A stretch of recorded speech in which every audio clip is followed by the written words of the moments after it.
Hello. बाहर बरसात हो रही है और हम लोग फिर से फिजिक्स का ये क्लास कंटिन्यू करने के लिए एक साथ हैं। पिछले क्लासेस में हम लोगों ने देखा था कि कैपेसिटर क्या होते हैं, कैपेसिटर किस तरह से काम करते हैं, कैपेसिटर का जो कैपेसिटेंस है उसका एक्सप्रेशन किस तरह से निकाला जाना चाहिए, कैपेसिटर में एनर्जी कहाँ से आती है, उस एनर्जी का सोर्स क्या होता है, वगैरह वगैरह चीज़ें हमने कैपेसिटर के बारे में पढ़ी थी। तो आज हम लोग कैपेसिटर की इस यात्रा को, इस जर्नी को आगे बढ़ाएंगे और आज हम लोग कैपेसिटर के सर्किट्स के बारे में पढ़ेंगे।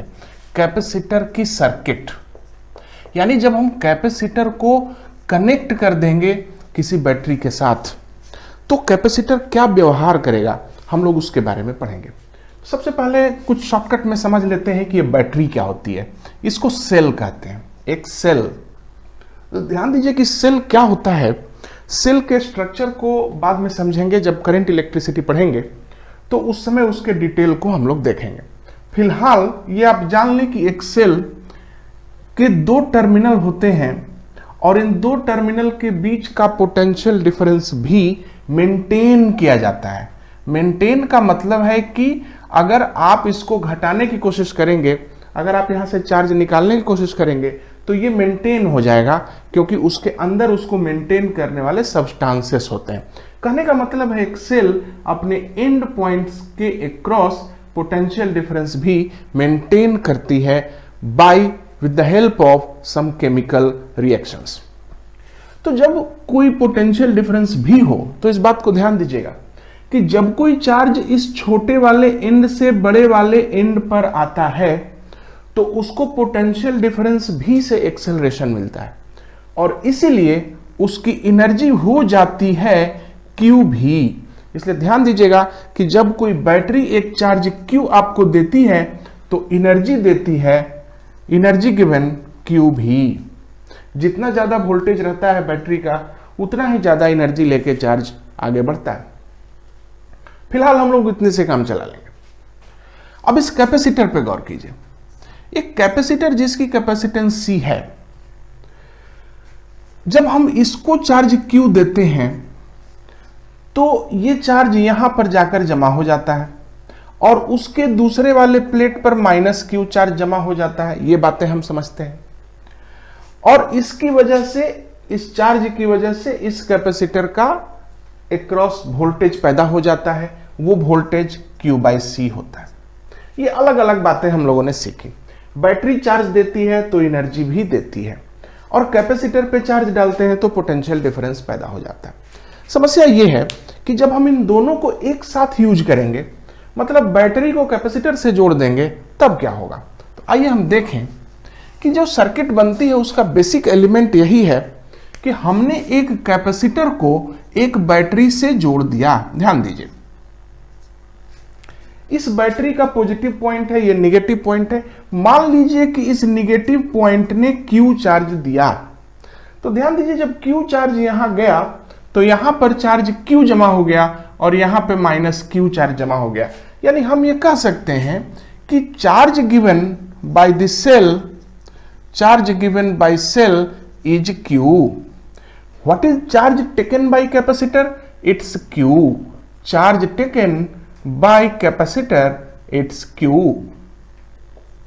तो जितना चार्ज बैटरी ने दिया उतना चार्ज कैपेसिटर ने लिया, कोई दिक्कत नहीं है। बट एनर्जी में गड़बड़ हो जाती है। What is the energy given by cell? तो हम कह सकते हैं एनर्जी गिवन बाय सेल, तो हमें मालूम है वो होती है Q भी। जब एक चार्ज पोटेंशियल डिफरेंस भी से एक्सेलरेट होता है तो उसके अंदर एनर्जी आ जाती है Q भी। और जब ये Q भी एनर्जी जब यहां जाती है तो आपको मालूम है ना, एनर्जी स्टोर्ड इन कैपेसिटर क्या होता है? एनर्जी स्टोर्ड इन कैपेसिटर होता है ½ Q भी। अरे ये तो गड़बड़ हो गई। चार्ज जितना चला उतना चार्ज पहुंचा है, परंतु जो एनर्जी चली है Q भी, बैटरी में से एनर्जी Q भी निकली है, लेकिन कैपेसिटर के पास ½ Q भी एनर्जी ही पहुंची है। आधा Q भी एनर्जी लॉस हो गई, आधा Q भी एनर्जी इज लॉस्ट। तो याद रखिएगा, जब भी आप कैपेसिटर को चार्ज करेंगे बैटरी से तो चार्ज में तो कोई दिक्कत नहीं होती है, जितने चार्ज बैटरी से चलते हैं उतने चार्ज यहां पर पहुंचते हैं, परंतु अगर एनर्जी Q भी चलती है सेल से तो कैपेसिटर पे एनर्जी QV/2 ही पहुंचती है, आधा एनर्जी लॉस हो जाती है। ये loss in form of heat होता है, साउंड होता है, लाइट होता है, वो हमें पता भी नहीं चलता है, परंतु एनर्जी लॉस होती है और वो 50% लॉस होता है। तो हम लोग बेसिक बातों को समझ गए।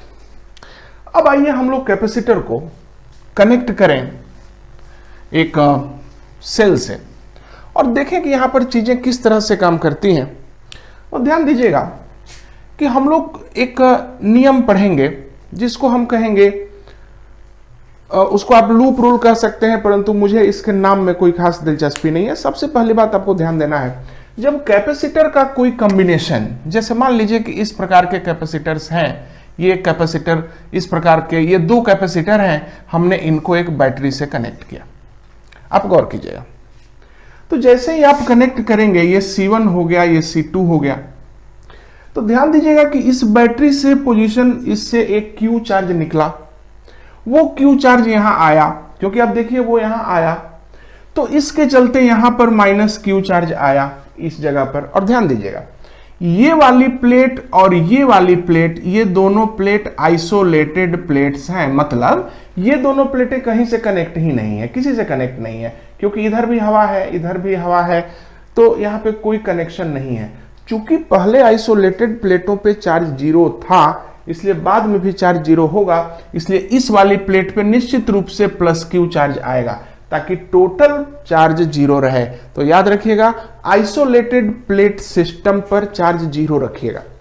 अब चूंकि यहां पर +Q चार्ज आ गया, इसलिए यहां पर -Q चार्ज आ जाएगा। और ध्यान दीजिए कि यही -Q चार्ज इस बैटरी के द्वारा दिया गया है। तो याद रखिए कि जब एक बैटरी पॉजिटिव एंड से +Q चार्ज देती है, तो अपने निगेटिव एंड से -Q चार्ज देती है। ये बेसिक बातें हैं जिसको समझने में बहुत दिक्कत नहीं आनी चाहिए।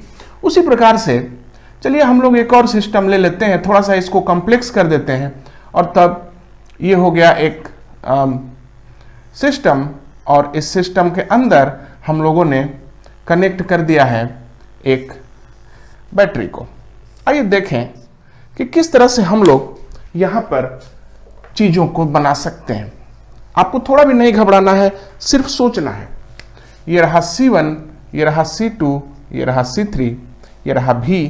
तो देखिएगा, बैटरी के पॉजिटिव एंड से Q निकालिए, चार्ज आया, यहां तक तो Q आया, लेकिन फिर उसको इधर जाना है और इधर जाना है। इसका मतलब मान लीजिए Q1 चार्ज यहां आएगा, तो Q - Q1 चार्ज यहां आएगा। ध्यान दीजिए हमने चार्ज को बंटवारा कैसे किया, यहां पर Q चार्ज चला बैटरी के पॉजिटिव एंड से, तो यहां चलने के बाद इस तरफ मान लीजिए Q1 गया, तो इस तरफ Q - Q1 जाएगा। फिर चूंकि ये प्लेट है, इसलिए इसका अपोजिट चार्ज आएगा Q1 - Q। यहां देखिए Q है, तो यहां -Q1 होगा, Q1 यहां -Q1, लेकिन चूंकि ये आइसोलेटेड प्लेट्स हैं, इसलिए यहां पे Q1 चार्ज आ जाएगा, दोनों मिलके 0 होना चाहिए। अब यहां Q1 आया, तो इस प्लेट पे -Q1 चार्ज आएगा। अब देखिए जरा इन दो प्लेटों को, ये प्लेट और ये प्लेट, ये दोनों मिल करके कितनी हो रही हैं, तो Q1 कैंसिल, -Q आया। निश्चित रूप से बैटरी के इस हिस्से से -Q चार्ज निकला है, और वो देखिए डिस्ट्रीब्यूट हो गया। कहने का मतलब है, जब आप चार्जों का अरेंजमेंट करेंगे, तो चार्जों का अरेंजमेंट करने के बाद शुरुआत किसी भी बैटरी से करें, फिनिश उसी बैटरी पे करें, आपको पूरा हिसाब मिल जाना चाहिए। मतलब इस एंड से Q चार्ज लिया, तो उस एंड से जुड़े हुए जितने प्लेट हैं, उन सभी प्लेटों पे टोटल चार्ज उतना आना चाहिए। इससे क्या होगा कि हमारा हिसाब कंप्लीट हो जाता है। मान लीजिए कि आपने इस तरह से जोड़ा, तो पहला काम है चार्ज का डिस्ट्रीब्यूशन करना। तो जब भी कोई कैपेसिटर किसी सर्किट में कनेक्ट होता है, या 2-4 कैपेसिटर होते हैं, या 2-4 बैटरियां होती हैं, इसमें कोई दिक्कत नहीं है। सबसे पहले आप ये चार्जों का डिस्ट्रीब्यूशन कर दें, और डिस्ट्रीब्यूशन करने के बाद लूप रूल पे आइए। लूप क्या है, कहता है कि कोई भी लूप जब यहां पे मिलता है, तो ध्यान दीजिए कि जब चार्जेज का डिस्ट्रीब्यूशन हो जाएगा, मान लीजिए इस प्रकार से आया, चार्जेज का डिस्ट्रीब्यूशन है Q1 - Q1, Q2 - Q2, Q3 - Q3 और V। यह है C1, यह है C2, यह है C3, और चार्जेज का डिस्ट्रीब्यूशन मैंने किया हुआ है। तो इसमें कैसे हम इक्वेशन लिखेंगे, तो ध्यान दीजिए कि उस इक्वेशन को लिखना बहुत आसान है। किसी भी पॉइंट से शुरू कीजिए, घूमना, और उस पॉइंट से घूमते हुए सबको देखते हुए आप वापस उस पॉइंट पे पहुंच जाइए। और इस जर्नी में जो कुछ भी आपके सामने आता है उसको क्या करना है, ध्यान दीजिए। जैसे ही आपको एक कैपेसिटर मिलता है तो जस्ट पहला प्लेट का चार्ज बटे कैपेसिटेंस कर दीजिएगा। तो यहां से जब चलेंगे तो यहां से चल रहे हैं तो लिखेंगे Q1/C1, आगे बढ़िए, फिर लिखेंगे प्लस Q2/C2, फिर आगे बढ़िए, फिर लिखेंगे Q3/C3, आगे बढ़िए। यहां पे आपने देखा कि बैटरी के निगेटिव से पॉजिटिव की ओर आप जा रहे हैं, इसलिए लिखेंगे V प्लस भी लिखेंगे, अगर इधर से जाते तो माइनस भी लिखते, प्लस भी इक्वल टू, आगे बढ़िए, और जब आप यहां पहुंच जाइए तो बराबर 0 लिख दीजिएगा। अब सवाल है कि हमने ऐसा क्यों किया। ध्यान दीजिए कि सीधा साधा नियम है कि किसी भी पॉइंट से शुरू करके वापस उसी पॉइंट पे पहुंचते हैं तो इनिशियल और फाइनल पॉइंटों के बीच का पोटेंशियल डिफरेंस 0 हो जाता है। तो हमने यहां का पोटेंशियल डिफरेंस लिया, यहां का पोटेंशियल डिफरेंस प्लस यहां का पोटेंशियल डिफरेंस प्लस यहां का पोटेंशियल डिफरेंस प्लस यहां का पोटेंशियल डिफरेंस, ये हो गया टोटल पोटेंशियल डिफरेंस। लेकिन जब वापस पहुंच गए तो टोटल पोटेंशियल डिफरेंस 0 हो जाएगा, इसलिए हमने 0 लिख दिया। इस तरह से ध्यान दीजिए हम लोगों ने सीखा कि चार्ज का डिस्ट्रीब्यूशन कैसे करना है, और जब चार्ज डिस्ट्रीब्यूट हो जाएगा तो फिर लूप में कैसे काम करना है। और जब हम ये दोनों सीख गए तो अब हम लोग कैपेसिटर के कॉम्बिनेशन के छोटे छोटे सवाल हम लोग आसानी से बना सकते हैं। ध्यान दीजिएगा कि अगर थोड़ा सा धैर्य रखेंगे, थोड़ी सी प्रैक्टिस रखेंगे तो इस मेथड को आप बहुत ही मजे से इस्तेमाल कर सकते हैं। ध्यान दीजिएगा कि इस मेथड की डिटेल हम लोग करंट इलेक्ट्रिसिटी में पढ़ेंगे। ये जो मेथड है जो हमने बताया आपको, चार्जेस का डिस्ट्रीब्यूशन और किस तरह से लूप में घूमते हैं, ये सभी कंजर्वेशन ऑफ चार्ज और कंजर्वेशन ऑफ एनर्जी नाम के 2 बेसिक प्रिंसिपल्स पर बने हैं।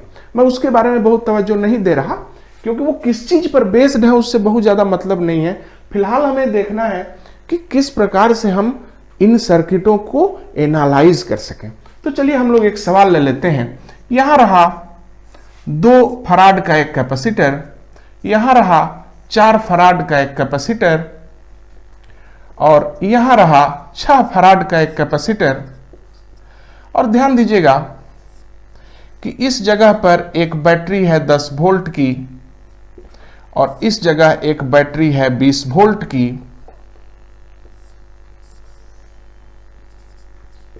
यही सवाल है, ठीक से देख लीजिए।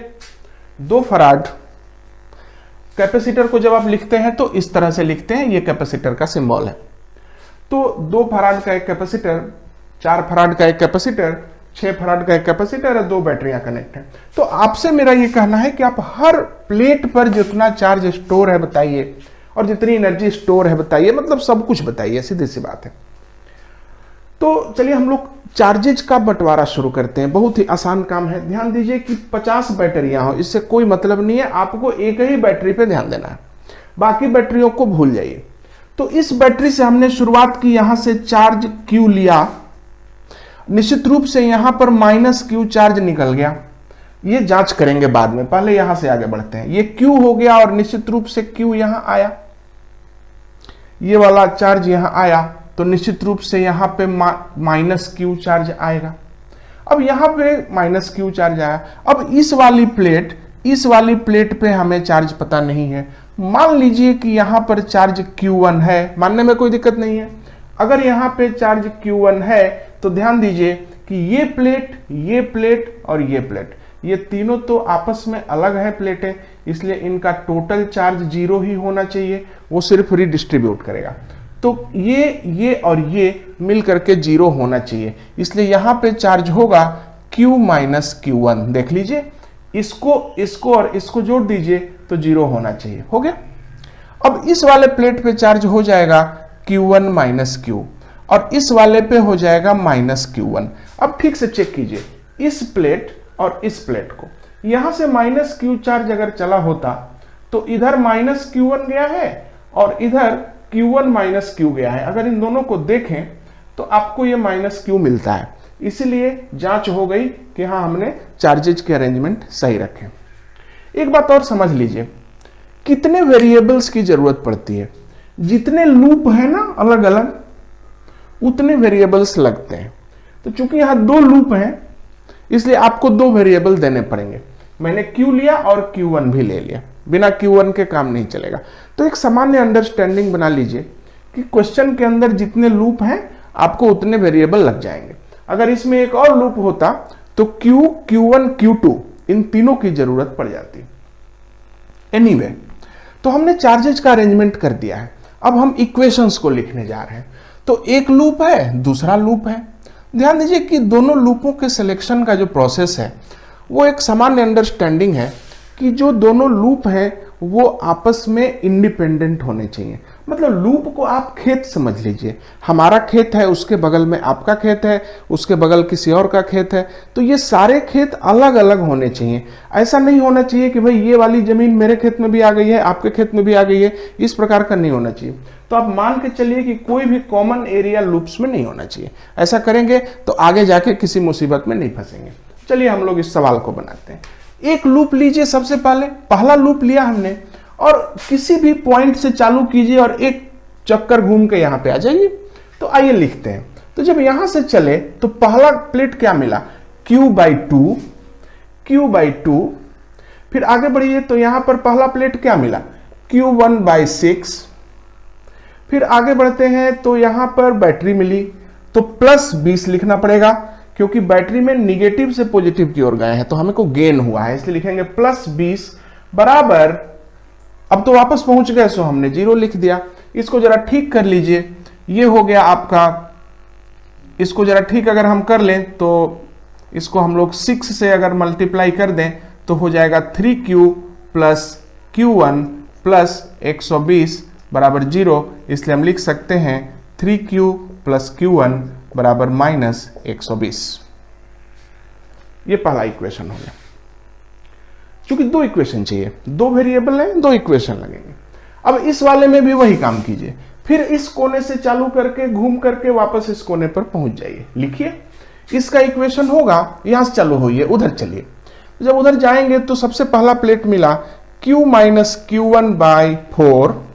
आगे बढ़िए, बैटरी मिली है +10 लिखना पड़ेगा क्योंकि आप ऐसे आ रहे थे, निगेटिव से पॉजिटिव की ओर आए, +10। और जब ऊपर चलेंगे तो मिलेगा -Q1/6, जो प्लेट पहले मिला वही लिख देना है, -Q1/6 इक्वल टू, आप जगह पे पहुंच गए, आप लिख देंगे 0। इसको जरा ठीक कर लीजिए तो आएगा 12 से आप एलसीएम ले लीजिए तो 3Q - 3Q1 + 120 - 2Q1 बराबर 0। इसको अगर आप चेक करके लिखेंगे तो 3Q -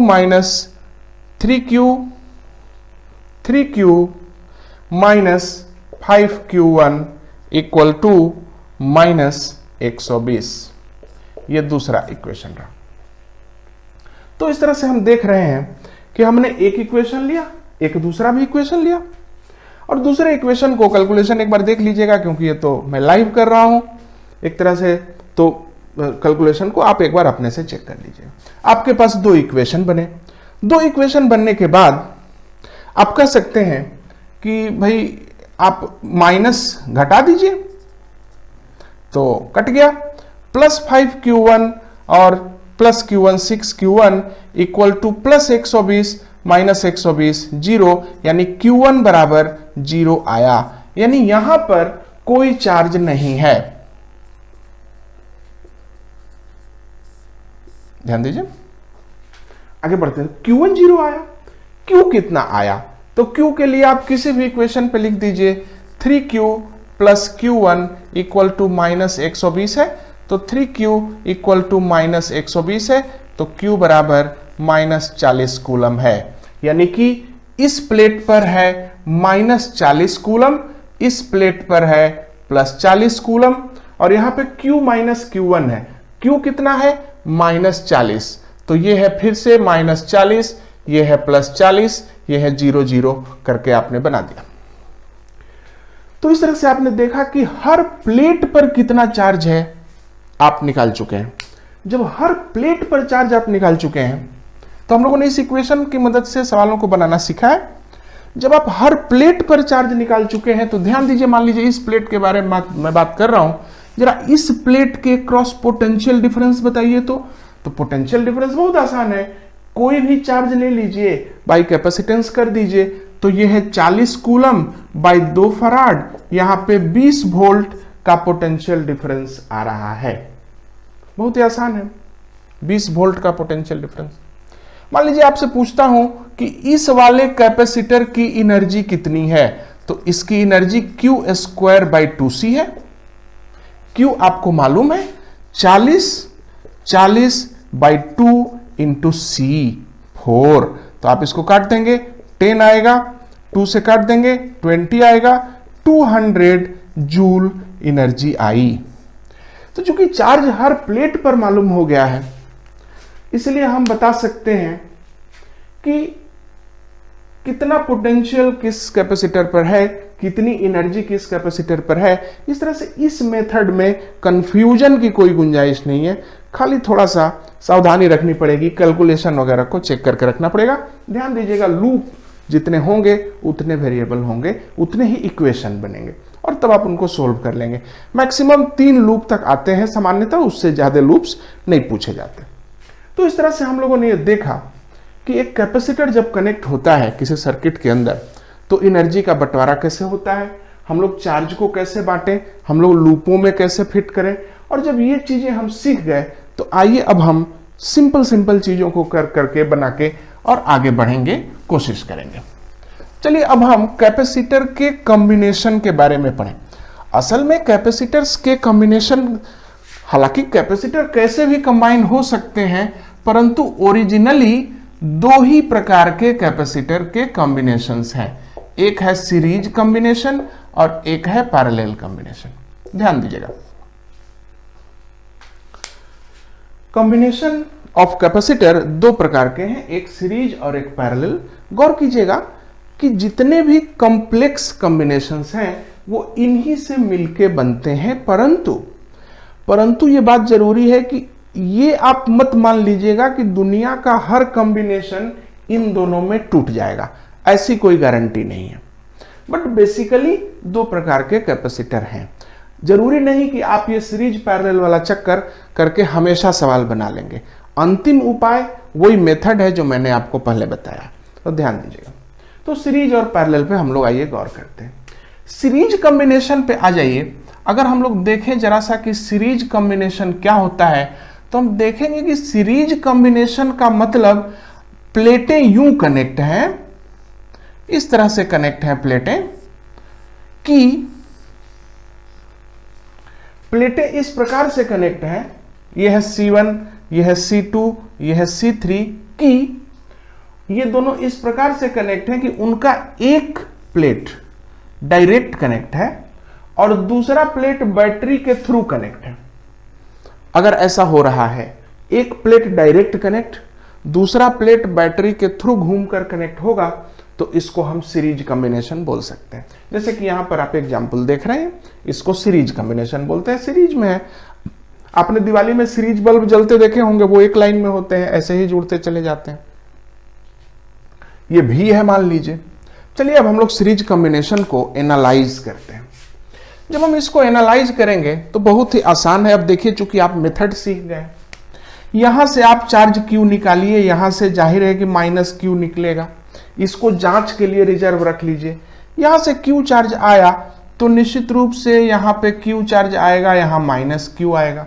बट ये दोनों आइसोलेटेड प्लेट्स हैं, इसलिए इनका टोटल चार्ज 0 होगा, तो 0 कर दिया। अब ये Q हो गया तो जाहिर है यहां -Q होगा, और जब यहां -Q होगा तो ये दोनों आइसोलेटेड है, तो जाहिर है कि फिर यहां +Q करना पड़ेगा, और जब ये +Q है तो यहां -Q करना पड़ेगा। तो ये -Q आपको यहां से जांच करने में पता चल रहा है कि हाँ यहां आके स्टोर हुआ। तो इस तरह से हमने ये पाया कि सीरीज कॉम्बिनेशन में भैया हर एक कैपेसिटर पे सेम चार्ज है। ऑल कैपेसिटर्स हैव, हम सबसे पहले लिखेंगे ईच कैपेसिटर हैज, ध्यान दीजिएगा, ईच कैपेसिटर, हर कैपेसिटर का चार्ज सेम है।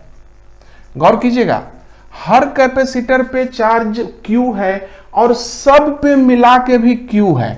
ऑल कंबाइन अगर हम कर दें देन ऑल्सो वही चार्ज रहेगा। यानी ये बहुत अजीब सी बात है, इस पे भी क्यू स्टोर है, इस पर भी क्यू स्टोर है, इस पर भी क्यू स्टोर है, और तीनों मिला के भी क्यू ही स्टोर है, क्योंकि यहां से क्यू चार्ज ही चला था। तो इस तरह से ध्यान दीजिएगा कि कॉम्बिनेशन सीरीज जब होता है तो चार्ज सेम होता है, लेकिन चूंकि चार्ज सब पे सेम है और कैपेसिटी अलग है, इसलिए निश्चित रूप से वोल्टेज अलग अलग होगा। बट वोल्टेज सबका अलग होगा, पोटेंशियल भी डिफरेंट होगा। कैसे? क्योंकि V का फॉर्मूला होता है Q बाई सी। तो Q तो सब पे सेम है, चार्ज सेम है, परंतु ये डिफरेंट है, और डिफरेंट होने की वजह से सबका भी डिफरेंट होगा। कैसे डिफरेंट होगा? याद रखिए, जिसका C ज्यादा होगा उसका भी कम होगा। यहां पे साफ दिख रहा है। पोटेंशियल डिफरेंट होगा कैसे? जिसका कैपेसिटेंस ज्यादा है उसका पोटेंशियल डिफरेंस कम होगा, C ज्यादा भी कम। तो याद रखिएगा, सीरीज कॉम्बिनेशन में जो कैपेसिटेंस ज्यादा होता है उसके अक्रॉस पोटेंशियल कम होता है। तो चलिए, हम लोगों ने एक छोटी मोटी बातें सीख ली। सीरीज कॉम्बिनेशन में सब पे चार्ज बराबर होता है और टोटल पे भी उतना ही चार्ज होता है। चलिए अब हम लोग मैथमेटिक्स की ओर बढ़े, मैथमेटिकल इसका हम लोग इक्वेशन देखें। अब देखिए, इस जगह पे लूप ले लीजिए, लूप देखने से मालूम चलेगा। चलिए यहां से शुरू करते हैं। देखिए, सामान्यतः मैं हमेशा लेफ्ट एंड वाले से शुरू करता हूं और एक चक्कर घूम के वहीं पर पहुंच जाता हूं। तो लेफ्ट एंड से इधर बढ़िए, क्या मिलता है आपको? Minus Q by C one, फिर मिला minus Q by C two, फिर मिला minus Q by C three, फिर मिला माइनस भी। ध्यान दीजिए, माइनस मिला ना, क्योंकि पॉजिटिव से निगेटिव की हो रहा है। माइनस भी इक्वल टू 0। तो आप इन सारे माइनसों को प्लस में बदल सकते हैं। Plus plus plus plus equal to 0। So Q by C one plus Q by C two plus Q by C three equal to minus भी। आप ऐसा कर सकते हैं। आपने लिखा Q बराबर माइनस भी, ऐसा। तो आपने यहां पर स्टोरेज कर लिया उसका। तो अब Q को आप कॉमन ले लीजिए। आया 1 by C one plus 1 by C two plus 1 by C three equal to minus भी। इस माइनस का बहुत ज्यादा फंक्शन तो नहीं है, उसको तवज्जो देने की बहुत ज्यादा जरूरत नहीं है। ये है आपका 1 by C one plus 1 by C two plus 1 by C three equal to minus भी। तो Q क्या है भाई? Q तो टोटल चार्ज है। मान लीजिए कि मैं इन सब के बदले एक ही कैपेसिटर रख दूं, तब मान लीजिए कि इन सब के बदले मैं एक ही कैपेसिटर रखूं, तो उस पे कितना चार्ज स्टोर करेंगे? Q। और उसकी कैपेसिटी क्या मान ली? C। तो उसके क्रॉस पोटेंशियल कितना होगा? Q by C। तो यहां पे लिखेंगे Q बाई V का फॉर्मूला होगा 1 by C one plus 1 by C two plus 1 by C three plus, और भी रहते तो लिख देते, और Q बाई भी को आप लिख सकते हैं Q बाई भी, इसको लिखेंगे C। तो ये हो गया आपके इक्विवेलेंट कैपेसिटेंस का फॉर्मूला।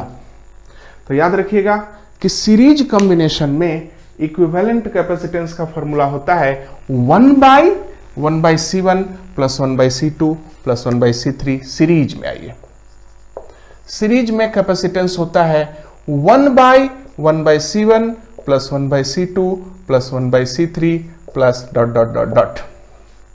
सीरीज कॉम्बिनेशन के कैपेसिटेंस का ये फॉर्मूला है। चार्ज सेम रहता है सब पे, पोटेंशियल डिफर रहता है सब पे। और ध्यान दीजिएगा, if similar capacitors are connected, अगर सिमिलर कैपेसिटर्स को आपने कनेक्ट किया, तो ये वाला भी आप याद रखिएगा, जब भी आप सिमिलर कैपेसिटर को कनेक्ट करेंगे सीरीज में, तो C इक्विवेलेंट आएगा 1 by C plus 1 by C plus 1 by C dot dot dot dot, चाहे जितने हो आएगा 1 बाई। अब देखिए 1 by C plus 1 by C plus 1 by C, मान लीजिए n है तो कितना लिखेंगे? n by C. इसलिए C इक्विवेलेंट आया C बाई n।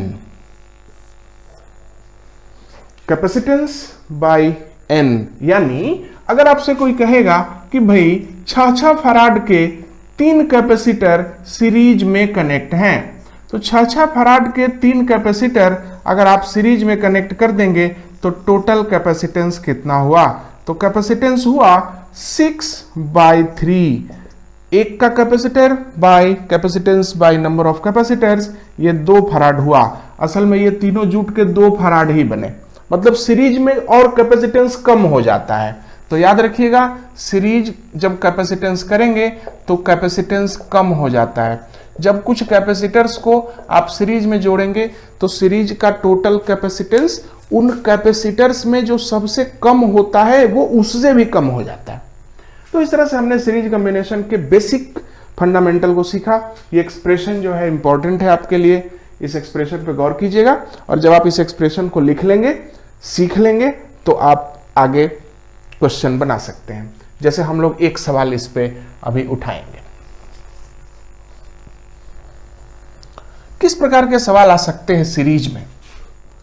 क्वेश्चन ये होगा कि मान लीजिए कि हमने 6 फराड के, 4 फराड के और 2 फराड के कैपेसिटर्स को जोड़ा, और कितने पे जोड़ा? तो 24 वोल्ट पे जोड़ा। क्वेश्चन है कि अब आप लूप रूल तो हमेशा ही कर सकते हैं, इसमें कोई दिक्कत नहीं है, परंतु कैपेसिटर के कॉम्बिनेशन के हिसाब से अगर हम देखें तो इसका इक्विवेलेंट कैपेसिटेंस कितना आता है? 1/1/6 प्लस 1/4 प्लस 1/2। तो C बराबर आएगा 1 नीचे आइए 12, 2 प्लस 3 प्लस 6, यानी C का वैल्यू आया 12/11 फराड।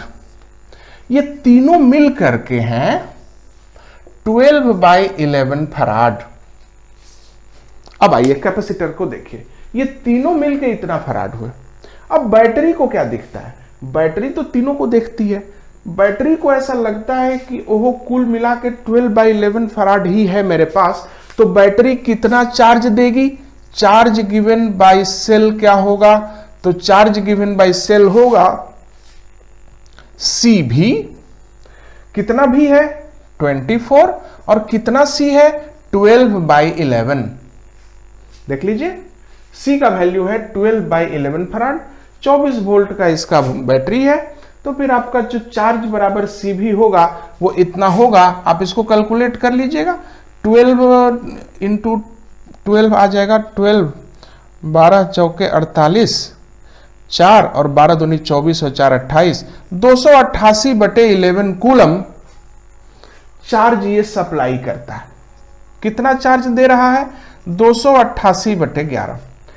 अब इससे एक बहुत बड़ी इंफॉर्मेशन मिली है, इस कैपेसिटर पे भी चार्ज 288/11 कूलम है, इस कैपेसिटर पर भी 288/11 कूलम है, इस कैपेसिटर पर भी 288/11 कूलम है। मैंने आपको कहा था ना कि total charge is also the charge on each of them.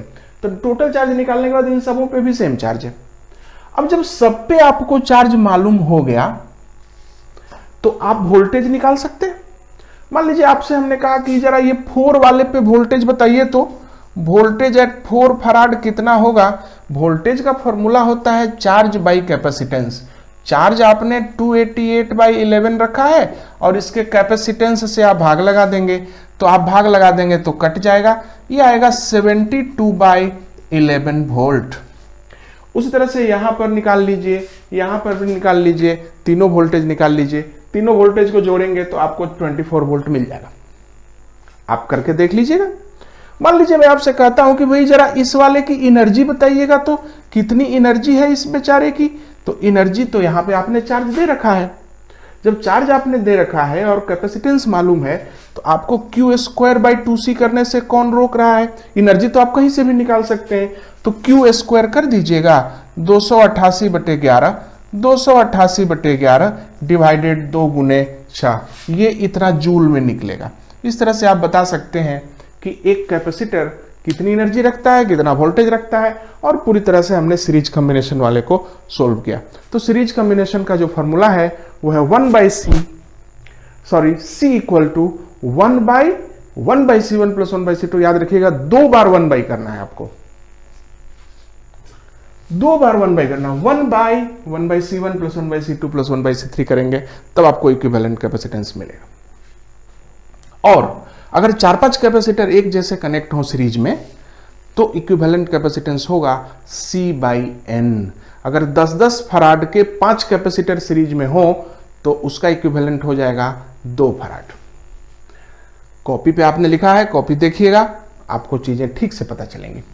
तो चलिए हम लोग अगला उठाते हैं और अब हम लोग जरा पैरेलल कॉम्बिनेशन पे गौर फरमा लेते हैं कि पैरेलल कॉम्बिनेशन हमारे सामने क्या चैलेंज देता है। तो पैरेलल कॉम्बिनेशन वो है, ध्यान दीजिएगा, पैरेलल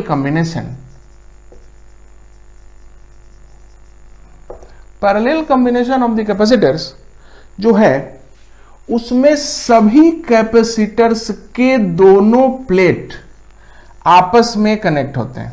ठीक से देख लीजिए, सारे कैपेसिटर्स एक दूसरे से कनेक्ट हैं, सभी कनेक्ट हैं।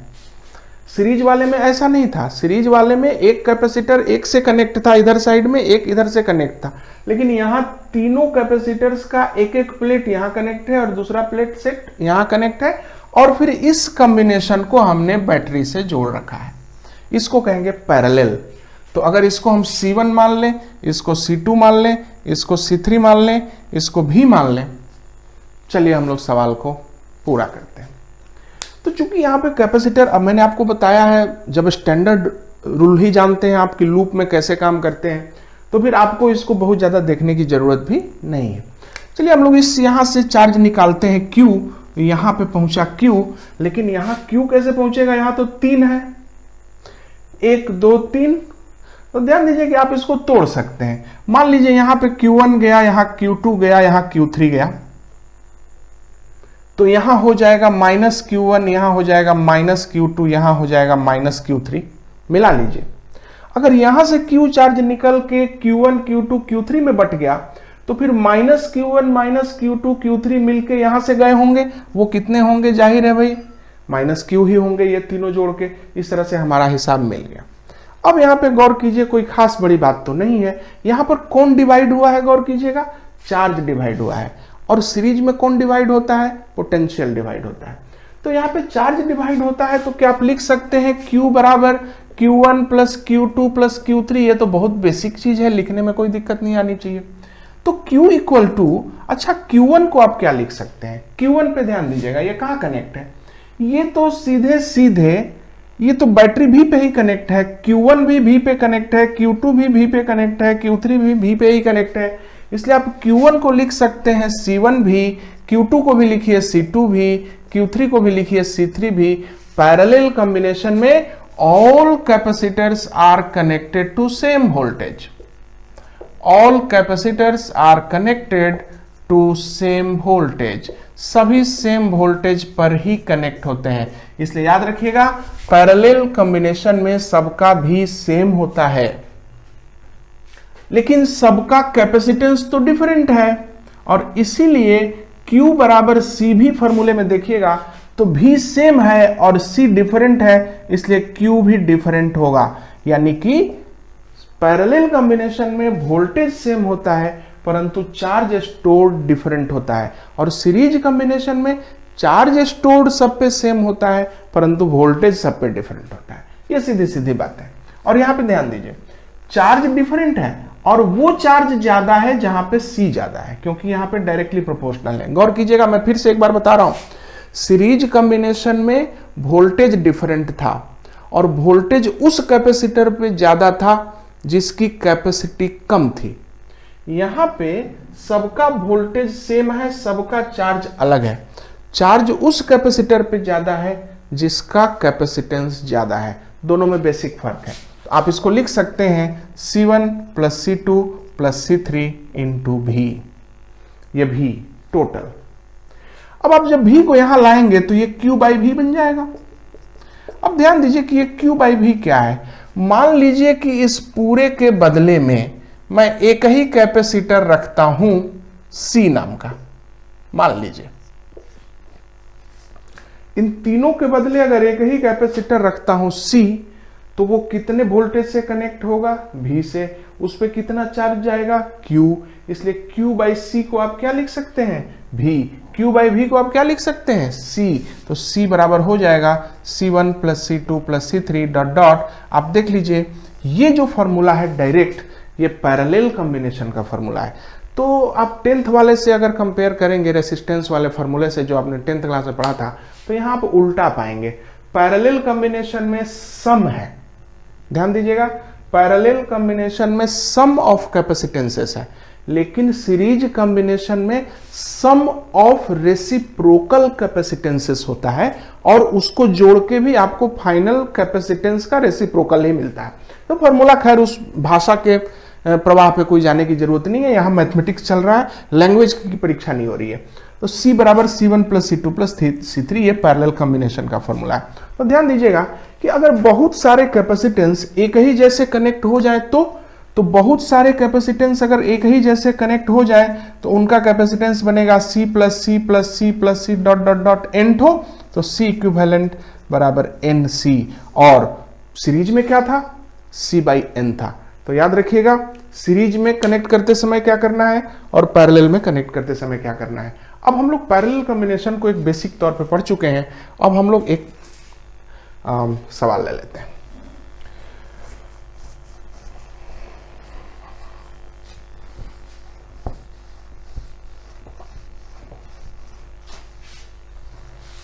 मान लीजिए क्वेश्चन है, ये भाई 6 फराड का है, ये 3 फराड का है, और ये 2 फराड का है। हमने इन तीनों को पैरेलल में जोड़ा है और इसको हमने एक बैटरी से कनेक्ट किया है। बैटरी 24 वोल्ट की है, तो ये तो पैरेलल में है। आप जोड़ दीजिए टोटल कैपेसिटेंस कितना हुआ, तो C इक्विवेलेंट तीनों पैरेलल में है, C1 C2 C3 6 3 9 to 11 farad हो गया टोटल कैपेसिटेंस। ये सब मिला के 11 फराड हैं। अगला सवाल, अगर वो सब 11 फराड है तो ये बैटरी कितना चार्ज देती है, चार्ज गिवन बाय सेल, तो charge given by cell C भी होता है, C 11 भी 22। इसको आप देखेंगे तो 220 और 22 242 कूलम, इतना चार्ज यहां से चला है। लेकिन ये जो 242 कूलम चला है ये किसी भी कैपेसिटर पे नहीं पहुंचा है, तीनों कैपेसिटर पे अलग अलग चार्ज पहुंचा है। ध्यान दीजिए, ये 242 कूलम गया जरूर, लेकिन सब पे 242 कूलम नहीं है, ये डिस्ट्रीब्यूट हो गया है। तो आइए जरा 3 कूलम वाले पे बात कर लेते हैं। 3 फराड का जो कैपेसिटर है, what is the charge on 3 coulomb, charge on 3 farad capacitor कैसे निकालेंगे, तो इसका वोल्टेज तो आपको मालूम है कितना, 22 वोल्ट। Q बराबर C भी आपको 22 वोल्ट मालूम है और उसका कैपेसिटेंस मालूम है, इसलिए 66 कूलम यहां का चार्ज हो गया। उसी तरह से चार्ज 6 फराड वाले पे कितना हुआ, तो 22 गुने 6 हो गया, तो 132 कूलम। और Q एट 2 फराड कितना हो गया, तो 22 गुने 2 यानी 44 कूलम। अगर आप इनको जोड़ेंगे तो आपको टोटल 242 कूलम का हिसाब मिल जाएगा कि कितना कितना गया। सबसे ज्यादा जो रखता है कैपेसिटेंस उसमें सबसे ज्यादा चार्ज गया हुआ है, मैंने आपको पहले ही बताया है, ज्यादा कैपेसिटी होगी तो ज्यादा चार्ज स्टोर करेगा पैरेलल कॉम्बिनेशन। अब कोई पूछेगा कि यहां पर कितनी एनर्जी स्टोर हुई, तो भाई आपको कैपेसिटेंस मालूम है, आपको वोल्टेज मालूम है, हाफ CV स्क्वायर कर लीजिए। कहने का मतलब रास्ता आपको हमेशा मिलेगा। कैपेसिटर के सवाल में 3 फॉर्मूले हैं वहां पे, इसलिए जो आपको सामने दिखता है उसी से आप सवाल को बना डालिए। इस प्रकार से ये चीजें हम लोग तय करते हैं। तो चलिए, अब हमने पैरेलल भी बना दिया और हमने सीरीज को भी एक तरह से सीख लिया, तो हम लोग दोनों को मिला करके एक सवाल बनाते हैं और उसको सोल्व करने की कोशिश करते हैं। अगर हम देखें 6 फराड, 3 फराड और 2 फराड, को हमने कनेक्ट किया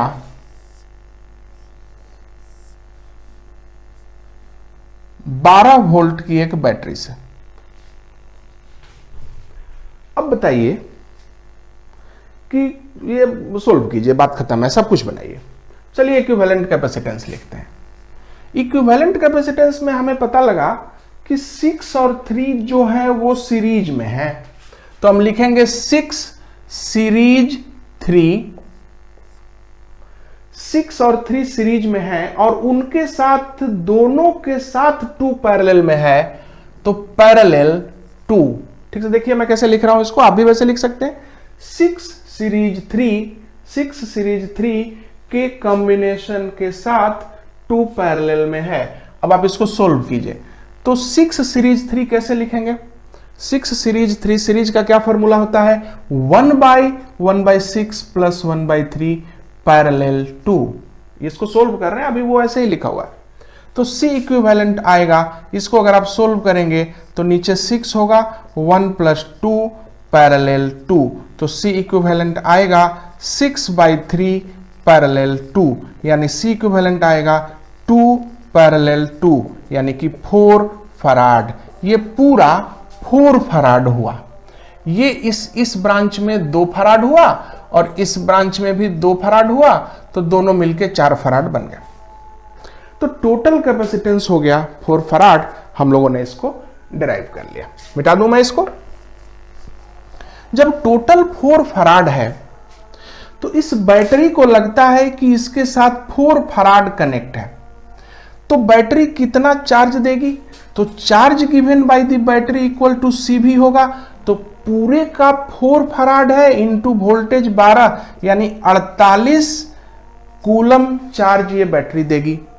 उसी में कोई पूछेगा कि नहीं बैटरी कितना एनर्जी देगी, तो एनर्जी बाय द बैटरी हो जाएगा एनर्जी बाय सेल का फॉर्मूला आप जानते हैं, क्यू भी है, तो 48 × 12, यानी क्यू भी होता है फॉर्मूला, याद रखिएगा।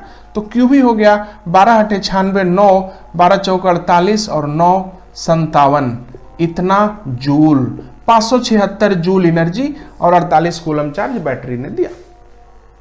अब आगे बढ़ते हैं, डिस्ट्रीब्यूशन कैसे कैसे हुआ गौर कीजिएगा।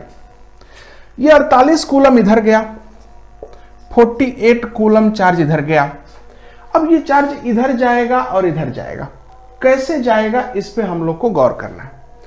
अब इस 2 फराड को देखिए, 2 फराड, इस पे ध्यान दीजिए। अब सवाल है कि एक चीज को कई तरीके से बना सकते हैं। ये तो जाल है जिसमें आपको मछलियां पकड़नी है। हर आदमी अलग अलग ढंग से चीजों को पकड़ता है। मैंने इधर से हाथ लगाया, एक मछली पकड़ी, आपने इधर से लगाया, मछली पकड़ी। तो इस तरह से हर आदमी अलग तरीके से टैकल करता है, लेकिन सवाल सभी बनाते हैं। तो अब 2 फराड पे अगर आप निगाह डालें तो 2 फराड कितने वोल्टेज पे कनेक्ट है भैया? तो 2 फराड सीधे सीधे 12 वोल्ट पर कनेक्ट है। तो आप कह सकते हैं कि जब 2 फराड 12 वोल्ट पे कनेक्ट है तो इस जगह पे चार्ज कितना होगा? तो सी भी, यानी 24 कूलम चार्ज यहां पे होगा। जब यहां 24 कूलम है और इधर 48 चला था, इधर 24, तो इधर कितना जाएगा? जाहिर है कि 24 कूलम जाएगा, लेकिन वो तो सीरीज है, इसलिए 24 कूलम यहां भी आएगा और 24 कूलम यहां भी आएगा। अब देख लीजिए कि आपने हिसाब बना दिया है। तो अब चूंकि सारे कैपेसिटर्स पे चार्ज निकल चुके हैं, इसलिए सारे कैपेसिटर्स पे आप पोटेंशियल डिफरेंस निकाल सकते हैं। यहाँ पे हो जाएगा 4 वोल्ट, यहाँ पे हो जाएगा 8 वोल्ट। 4 वोल्ट और 8 वोल्ट होते हैं 12 वोल्ट। देखिए यहाँ पे हिसाब भी मिल रहा है। जब Q और C सब पे है तो आप एनर्जी भी निकाल सकते हैं, पोटेंशियल भी निकाल सकते हैं, हर चीज यहाँ पे क्लियर हो जाएगा। तो ध्यान दीजिए कि ये तो सवाल बन गए। इस सवाल को बनाने के बाद प्रैक्टिस बहुत ज्यादा जरूरी है। एनसीईआरटी में जो सवाल दिए गए हैं उसमें हर सवाल एक अलग प्रकार का है, उनको बनाने की प्रैक्टिस बहुत ज्यादा जरूरी है। तो ध्यान दीजिएगा कि प्रैक्टिस करने के लिए मैंने एक दूसरा प्लेलिस्ट खोला है। उस प्लेलिस्ट में सिर्फ मैं सवाल बनाऊंगा और एक चैप्टर के कई हिस्से बना करके उस पर आए हुए क्वेश्चंस के पॉइंट्स मैं डिस्कस करूंगा। वो मैं अपने इस राइटिंग पैड पे लिखता हूं तो वो दिखता है कैमरे की मदद से। और जब एक पूरा चैप्टर मैं खत्म कर लूंगा, 7-8 प्लेलिस्ट बनाकर, 7-8 वीडियो बनाकर, तो फाइनली जो चैप्टर होगा उसका एनसीईआरटी का पूरा अच्छे अच्छे सवालों के सॉल्यूशन के लिए एक अलग से उसमें मैं क्लास बना दूंगा। तो ध्यान दीजिएगा कि आप उस प्लेलिस्ट में जा करके इन चीज़ों पे बनाए गए सवालों को देखना न भूलें। हालांकि वो थोड़ा लैग कर रहा है, हम लोग इसमें आगे चल रहे हैं, परंतु थोड़ा सा टाइम लैग को अगर बाद में मैं मेंटेन कर लूँगा तो ऑलमोस्ट सब एक साथ चलेगा। थोड़ी सी दिक्कत है, अभी व्यस्त हूँ, इसलिए पूरा मैं अप टू द टाइम नहीं कर पा रहा, लेकिन आपको उस प्लेलिस्ट में सवालों की प्रैक्टिस मिलेगी। तो चूंकि आपने अभी कैपेसिटर कॉम्बिनेशन पढ़ लिया, अब मेरा आपसे रिक्वेस्ट है किताब खोलिए और किताब से उसको फिर से देखिए, और किताब में जो सवाल हैं छोटे छोटे सवाल, बहुत बड़े मत बनाइएगा, अभी छोटे सवालों को बनाइए। अगर आप बना लेते हैं तो फर्स्ट क्लास, नहीं बनाते हैं उस प्लेलिस्ट में कैपेसिटर कॉम्बिनेशन का टॉपिक आने का इंतजार कीजिए, मैं खुद आपको बना के बताऊंगा। तब तक के लिए पढ़ते रहिए, ध्यान दीजिए। Thank you.